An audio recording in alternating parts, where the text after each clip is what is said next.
Hi, my name is Melissa Acevedo. I'm with Preferred Data Voice Networks, and I'm going to do a brief overview of the agent experience using Queuemetrics on the ESI eSIP server platform. So the first thing that the agent is going to do is log in using a Chrome browser, and we will provide an IP address or a website address. It's either going to be internal or external depending on your organization. But you're going to see a screen that looks like this.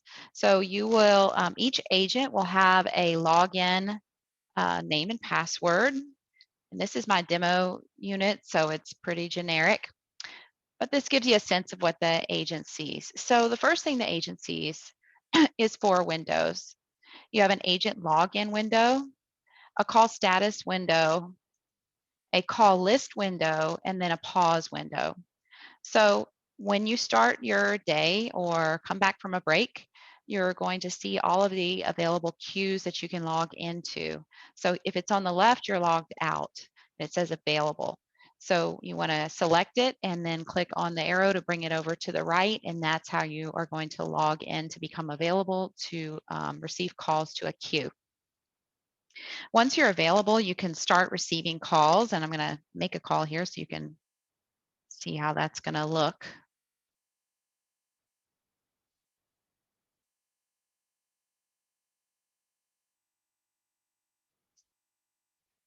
All right, so a lot of times we'll set up recordings for the beginning of a queue, so your caller will probably hear something before they get to an agent.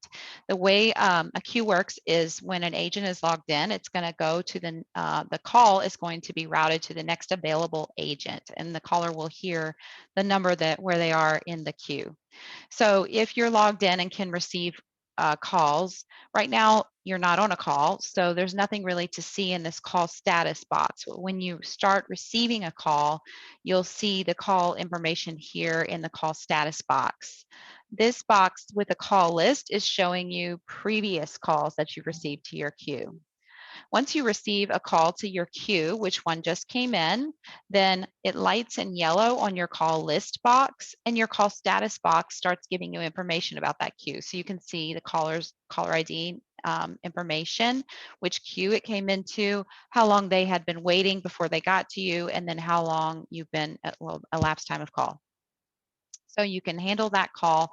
When you're viewing this on your screen, you're also answering a call. So you're going to either answer the call using a headset and a soft phone on your PC, which would look something like this. And I'm going to show you um, my little soft phone. So my soft phone is an ESI soft phone.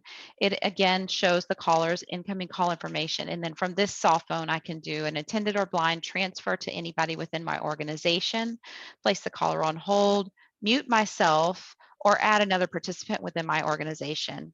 I can also record a call. So if I record a call here, this is called user control call record, and it does not save anywhere except to my soft phone. So when I go to access the call recordings, I'm just within my soft phone, I can go to the recordings and look at those call recordings. So I'm going to send this to somebody within my organization because it's something that somebody else needs to handle, and I'm off of the call. Okay, so I'm going to go back to the agent view here on Queuemetrics.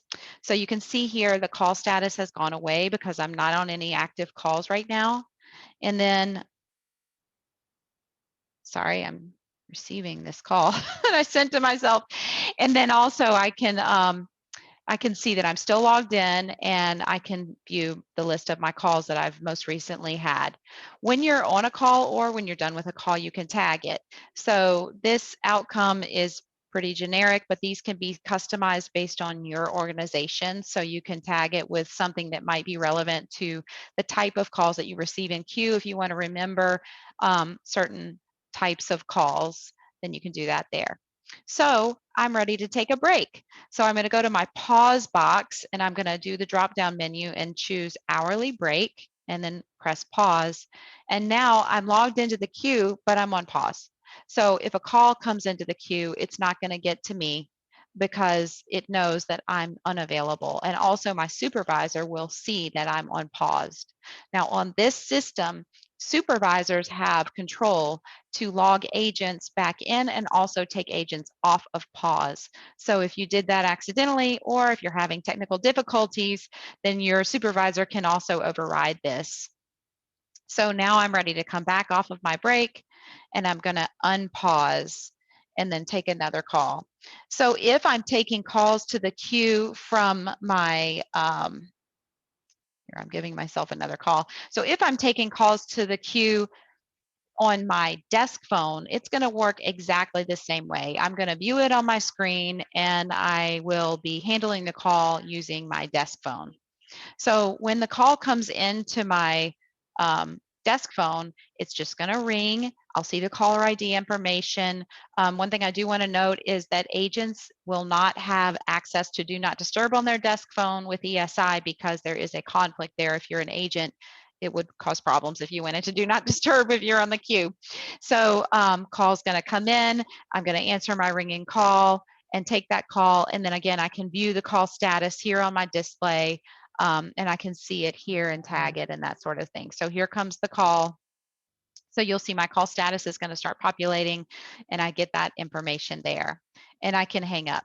So as an ACD agent, you can leave this information up, or you might decide, hey, I just want to use this login screen, this login website, to simply log in and log out at the end of the day and use it when I want to go on pause, but otherwise I'm doing everything on my phone. So you can just close the window, log out, and the log out is right here. Also, this drop down with the 3 bars gives you the window views. So you could take away, if you said, I just don't care to see my call list because it's too cluttered, you can take that away, or you can add it back, and it remembers what you had last time and leaves it up. So then you can log off, and you're still logged in, and you can continue to receive calls to the queue that way. So that is the basics of an agent experience with the ESI eSIP server connected to the Queuemetrics software for ACD. Thank you for attending my class, and please let us know if you have any questions. You can call us at 225-924-2700, or you can email us at info@pddn.net. That's P like preferred, D like data, B like voice, N like networks.net. Thank you, and I hope you have a wonderful day.